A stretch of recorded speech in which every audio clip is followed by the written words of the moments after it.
You know, if you look at Ezra and Nehemiah, they rebuilt the wall around Israel. We realized that it was important for members of Congress to come together and pray. And there was a room, 219, that was just off from the House floor. And we got that room so that we could go in there and pray for the country. As we cast our first votes, we then go in and literally get down on our knees and pray that God would restore our land. If we have issue with how America's being run, we have the power to change it.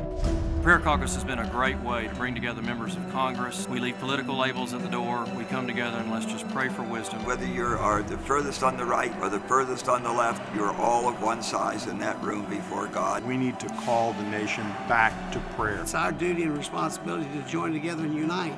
But what we're absolutely united on is the need for us to restore America. In the essentials, unity, and the non-essentials, liberty, and all things, charity.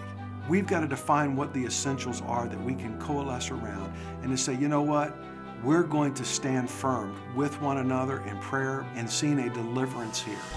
These are very difficult times in our country, difficult times in our world. You're not going to find your solutions in man. Even though life may throw us challenges, that we always have to remember that we put our trust in God. If we fail in this country, it is a great danger to the whole world that's seeking to step into the light of freedom. The problems that we have right now are not going to be solved on the floor of the House or the Senate. Each one of us has to do our part to transform and change this culture. I think God is really looking at us and saying, I need you. It's time for us to stand up and say, I'm ready to be those leaders.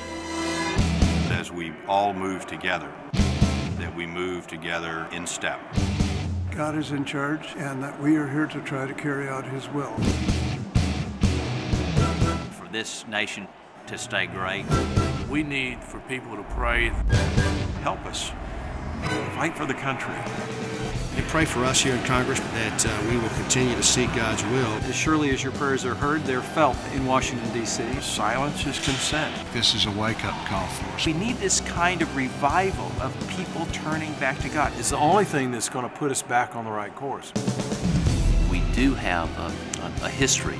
Our founding fathers, they pledged their life. To them, that really meant something because they were literally signing their own death warrants. What great cost was paid so that we could have this very precious thing called freedom. We cannot do it on our own strength. We need the supernatural hand of God. God can always take a small group of people committed to Him, and He can change the course of history with them. The true source of power is not found in the halls of Congress or the chambers of the Supreme Court or the West Wing of the White House, but it's found in the power of prayer. And so what we realized is not to build a physical wall around the country, but to build a spiritual prayer wall.